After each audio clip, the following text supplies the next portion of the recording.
Okay, so now let's start designing in Grasshopper. So when you start your Rhino 7 software, you will find here tools, and here is the option of Grasshopper. Okay, once you click on this Grasshopper, this option appears here. So let me delete all my old work. Okay, so this screen appears here. So this is a Grasshopper. Okay, now these both are simultaneously connected. So how it's working? So let's so once we click on the circle, and you can place it here. Okay, so if you are not getting this full name, you can go to display, and here you can turn on row full name, and this is double click on perspective view. Okay, so here is asking for the plane and the radius. Every tool have a different requirement. So this line having start point and end point, objects having different requirements. So these are the inputs and these are the outputs. Okay, so suppose for now, if I'm going to create one circle, so see available here.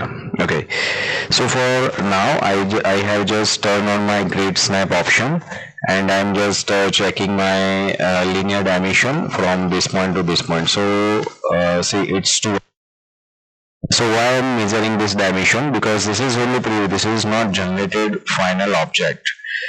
It when we drop circle here, this icon, when we pull it here, it will create this kind of preview. Then after, you can go to parametrics. Okay, means this is a shortcut of params. Okay, now let's start with the control knobs. There are different options. Let's start with this control knobs. Okay, this is very simple and basic thing. Okay,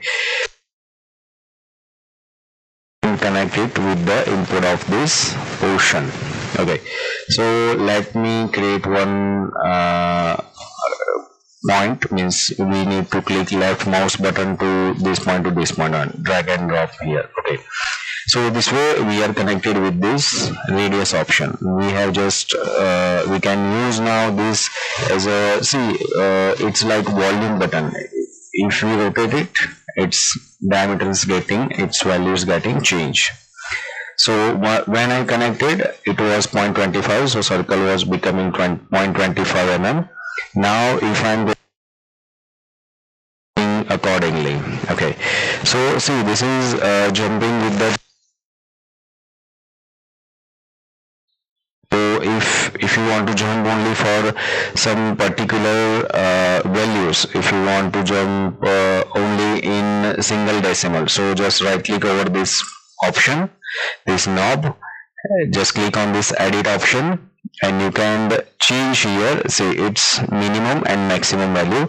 So change it to single decimal. So double click here and delete this option, single zero.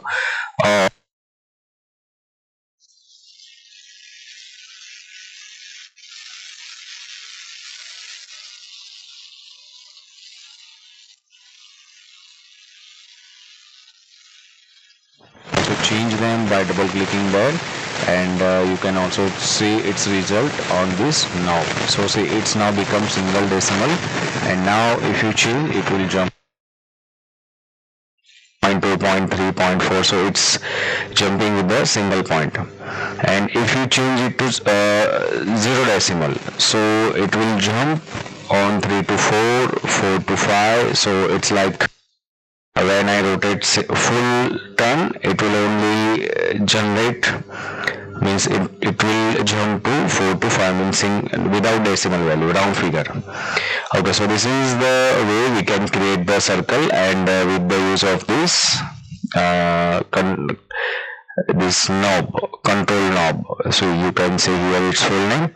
Once you have finalized this object, this is my final circle, then you can just right click over here on this circle option and click on this bake option. Now you have to name this option. Suppose it's C1, and select your target layer. Then you can also change its details. You need to know basic of the Rhino, then click OK. So now this circle has been generated. You can drag it.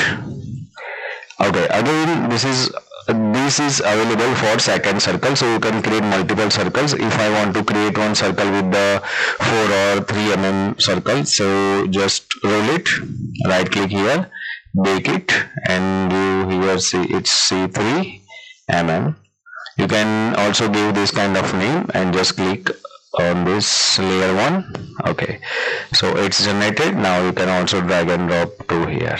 Okay, so this is the way. This is very fantastic options. This way we can create multiple circles and multiple options. Let's see in detail in next tutorial.